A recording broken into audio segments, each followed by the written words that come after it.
Demonstrations against the South African government's strict apartheid policies flare into shocking violence. And I said, this is my country, South Africa. My camera will give my country the freedom. I was fighting for my rights and fighting to get the picture for my newspaper. Hi, welcome back. I hope this year has started well for you. Peter Magubane, one of South Africa's early black photojournalists, passed away on the first day of this year at the age of 91.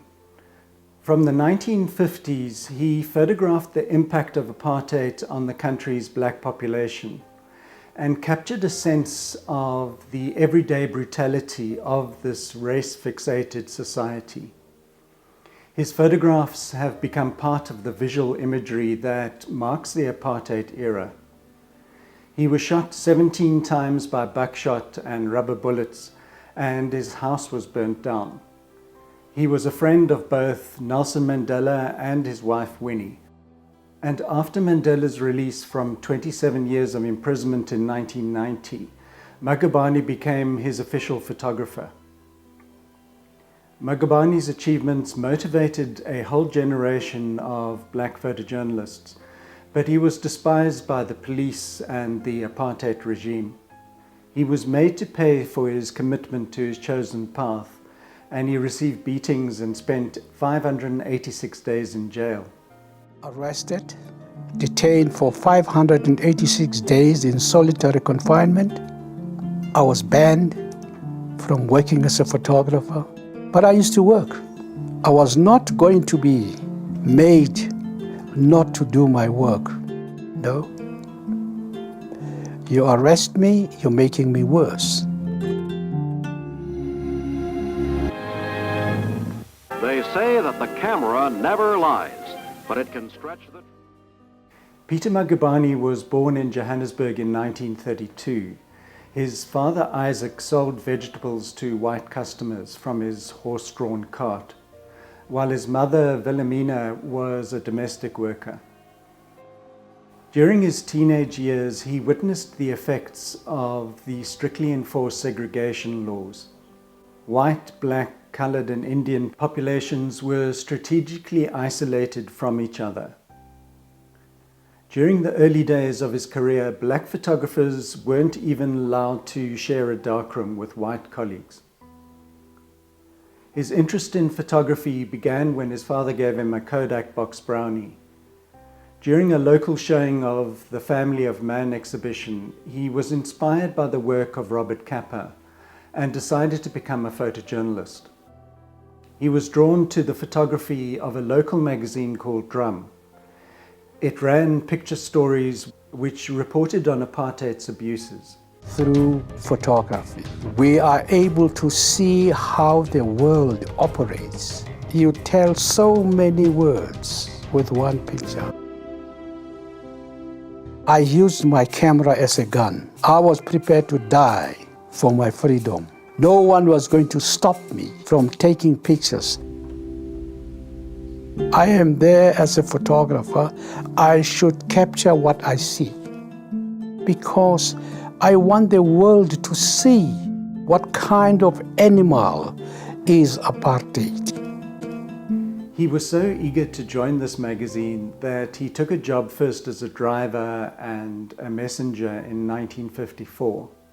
He then graduated to a darkroom technician before talking his way into the photography department. The picture editor, a German immigrant called Jürgen Schadeberg, bought Magubane a Japanese-made Yashica camera before sending him on to his first assignment. Magubane came back with strong images and became a permanent member of the photographic team. He later graduated to a Leica camera. He produced images of many of South Africa's major turning points, including the massacre of 69 unarmed demonstrators in Sharpeville Township in 1960. Another watershed event in the fight against apartheid was the uprising by high school students in Soweto. They were protesting against the substandard education that black students were receiving. The uprising began in Soweto on the 16th of June 1976, and Magubane was there to record the events. That date has since become a public holiday in South Africa. Initially, when he arrived on the scene, the young protesters wouldn't allow photographers to take pictures. But Magubane wasn't someone who would back down easily, so he spoke up and said, "Listen, this is a struggle. A struggle without documentation is not a struggle." And they then allowed the photographers to carry on photographing. The officially reported number of pupils killed in the uprising is usually estimated at 176, but it's been suggested that the number could be as many as 700. This event caused worldwide condemnation, and the country was never the same again. The apartheid structures on that day began cracking until eventually the wall came down. Magubane was brave and combative, and at one stage during the protest, a policeman put the muzzle of his gun to his forehead and said, "If you take another picture, I'll kill you." Magubane kept his cool and just moved to another street where he carried on shooting. During another incident, a policeman broke his nose and destroyed his film. He shouted at the policeman, picked up his camera and continued taking pictures. The first day, there was a youngster running chased by a policeman. When I caught up with this policeman and this youngster, he turned around and said, and took out his gun and put the muzzle of the gun on my forehead and said, "If you dare take another picture, I'll shoot you right now." I froze. I took a turn, but I didn't run away. I went to another street and began doing my work. I was prepared to die for the cause because I knew that if June 16 is not recorded properly, the world will not listen to us. This iconic shot of youths confronting live ammunition with dustbin lids and stones was one of the shots he took after this confrontation.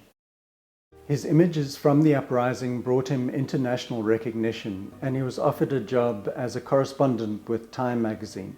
He went on to document the events that eventually led to the inauguration of Nelson Mandela as the country's first democratic president. During Magubane's career, he had many brushes with the authorities, and he often had to hide his camera in hollowed out loaves of bread, and sometimes he used milk cartons or even the Bible, and this allowed him to shoot pictures discreetly. A bullet went past my head, aimed at two young women who were saying, "Power, power." I fell to the ground. I got up and took the picture of this woman who was now shot in the stomach. I say, my camera is my weapon. In 1969, he was arrested while taking clothes and fruit to Winnie Mandela, who was in prison at that time. The security police made him stand on bricks for 5 days and nights, and on the 5th day he fell apart. After being kept in solitary confinement for 586 days, he was released but was immediately slapped with a 5-year banning order. This penalty denied him the right to work. He was also not allowed to socialize with more than one person. Somehow he, like Mandela, managed to transcend the temptation to become a victim to resentment. He was quoted as saying, "In my profession, if you don't forgive, you will not be able to portray your subject properly, because you'll be walking around with hatred." Forgiveness. If you don't forgive, you go around with your head swollen. You can't do things right because your head is full of roaches. At a later time, he went on to photograph homeless Afrikaner people with sensitivity and compassion.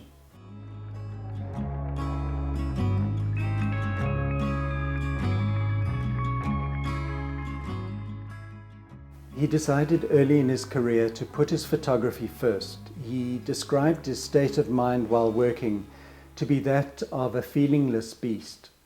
It was only after he completed an assignment that he allowed his emotions of fear and anger to enter his thoughts. He said, always take your photo first and then face the fear and consequences after you have your story or picture. His career cost him his first marriage to his wife Gladys. She objected to the erratic working hours and the late nights where he slept at the office because he had no means of returning home. He admits that he made a choice between his career and his wife. His second marriage also ended in divorce. He believed that whatever his role as a photographer, it didn't preclude him from intervening to save lives. He once saved a whole family that was about to be hacked to death by a mob in retaliation for an earlier violent incident. In the 60s, while a crowd was trying to pull a man out of a car, he quickly stopped taking pictures and went over, shouting at everyone that killing this man would not help their cause. Fortunately, they listened to him in this case.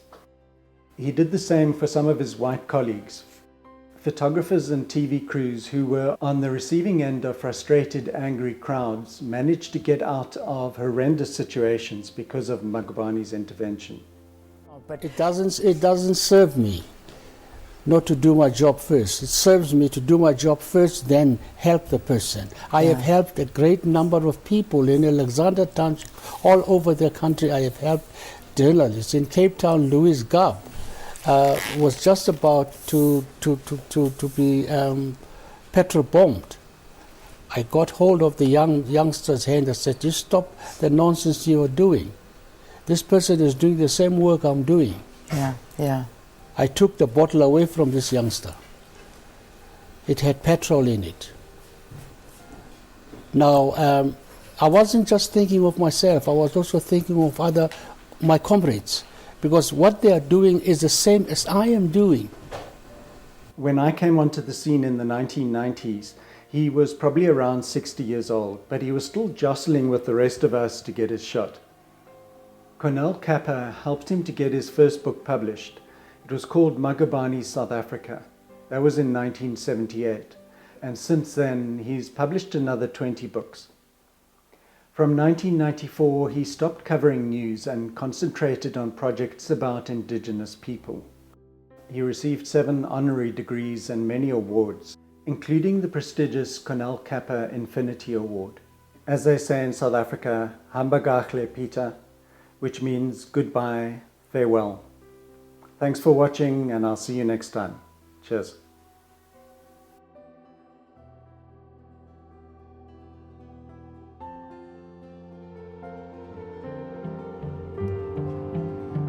Sit in the armchair.